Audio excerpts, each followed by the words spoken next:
Thanks for joining us. It's another beautiful Sunday afternoon, of course. My name is Ebuka Obiuchi, and welcome to Rubbing Minds. Yes, Osun State, the elections are officially declared inconclusive by the returning officer. And a very interesting scenario that many didn't think was going to play out. Many didn't know how the elections were going to play out, but I don't know that inconclusive was one of the options that people had in mind.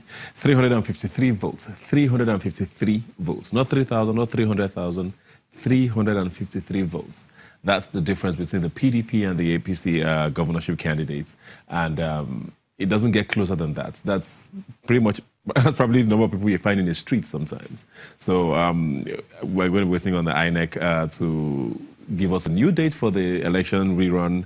And so breaths are still being held. The APC will probably be the ones on the edge of their seats now because they have the incumbent and are trying to hold on to that state.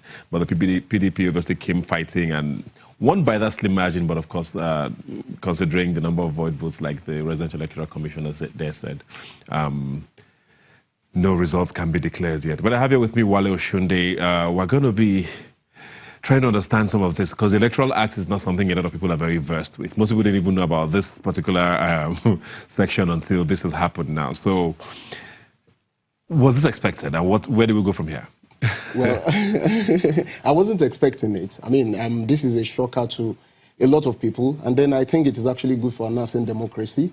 A lot of our politicians should actually learn from this experience, and then we now know that the people are more conscious of their political opportunities. I mean, the fact that they truly are supposed to decide, yes, you know, what exactly happens in terms of governance in their respective states, and then, of course, in the country. 2019, I've been saying it, 2019 is actually going to be absolutely interesting. And so, and I look forward to it really good, you know. But from Osun, we can see clearly that 353 votes, I mean, can be like 3 million votes sometimes. And so this is actually very interesting. And I'm very happy that it is actually not a smooth ride for any of them. And, you know, I know that right now, between now and the 28th of, is it 28th or 27th of September, where we're likely to have the rerun, I mean, PDP and APC would actually not be sleeping. Yes. And so that is interesting for me. Before we get to the results now and discussing what was going to happen next, I want to talk about the elections itself. I know it looks like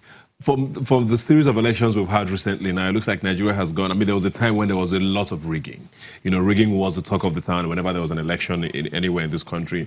We moved on from that to violence. There was a lot of violence. Now, vote buying seems to be the thing. Now, with this election, we're mostly violent-free. I mean, there were a few skirmishes, but nothing as scary as we used to have, where we would have numbers in tens and hundreds dying in the past. We're not really hearing reports of parties complaining of the other party rigging. But we did see pictures on social media, of course, of people caught with cash, handing out to voters and all of that. But that is not necessarily against the law now, is it? And people are not sure how to work around this, where, you know, people is that campaigning on the day, which is not allowed? How do we fight this vote buying now, which has become sort of the fad? The order of the day. Yeah. Well, it is actually an offense to actually buy votes. And it is an offense to actually induce, you know, the voters. Especially on the day of absolutely. Voting, yes. And so anybody that is caught, you see, unfortunately, the problem that we have in this country is that we don't bring people to book. I mean, and until we start to do that, we need some examples to actually set the pace for others to follow. And if we don't actually bring people, I mean, we don't hold them to account, we don't let them know that, look, the law can actually take its course on you, and then you be behind bars, and then, you know, we use you as a deterrent, you know, and all that.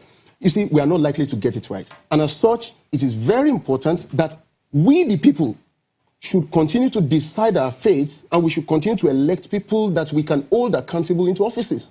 And we must encourage our other brothers and sisters who are probably not learned and who are probably not, you know, who have not understood the fact that, yes, sovereignty belongs to the people, and then we must hold our leaders to account, and that we must reject all these measures, you know, that is being implemented and perpetuated by gullible politicians to buy the conscience of the people. You see, we must encourage our people not to collect all these monies, not to resort to vote buying and collection of this cash. And then we just have to continue to sensitize them and orientate our people to let them know that, look, our PVC, our vote, you know, is actually our power. And then we must hold people to account the moment they assume, public offices. A lot of people have said that, Osun State is, by a lot of indices in the country, they are not particularly in the top tier when it comes to internally generated revenue. Their debt profile is extremely high. A lot of workers have been owed salaries. But they had, I think it was about 48 aspirants to this seat. People are wondering what is still so attractive in a state that looks like it's going through such a tough time.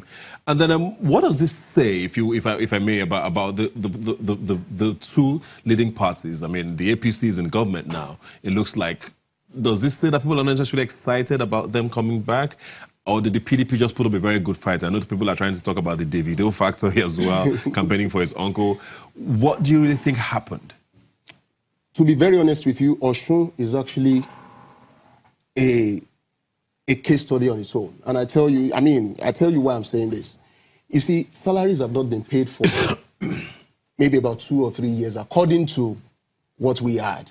I'm not from Osun, but of course we have had that salaries have not been paid for a long time. And all of a sudden, just about 3 months ago, they started paying salaries to people and all that. 2 months, 3 months. Exactly, 2 months, 3 months. And that is actually not responsible of a government that is actually in love with the people. And I say with all sense of responsibility. You see, the truth is, people are working and they need to feed their families. They need to send their children to school. They need to also, find accommodation for themselves and all that. They need to live fine, and they are not being paid. And they rely on these salaries to actually, make all these things happen for themselves. And where do you expect them to get this money?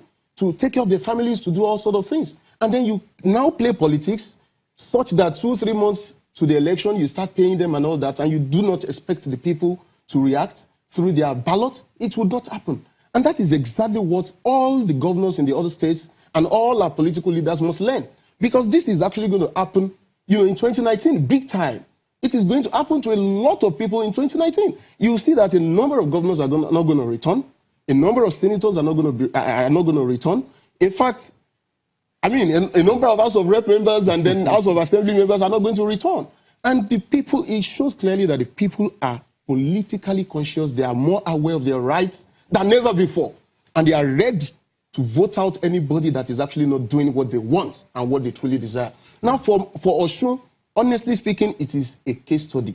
And believe me, there are 2 political parties in Nigeria, whether we like it or not. We have 91 registered political parties, but there are 2 dominant political parties that are actively involved in the political process, the APC and the PDP. And you see, you also note that the former stalwarts of the PDP who moved to the APC, in 2014 or 2015, who are now back, into the fold, the PDP fold, as we come towards the 2019 election, they want to prove a point. The Sarakis want to prove a point. The Articles want to prove a point.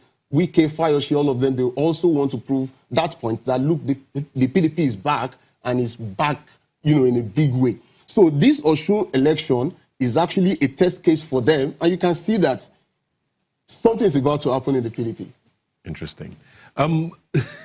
Once again, if you're just joining us, yes, the Osun State elections have been declared inconclusive. No winner.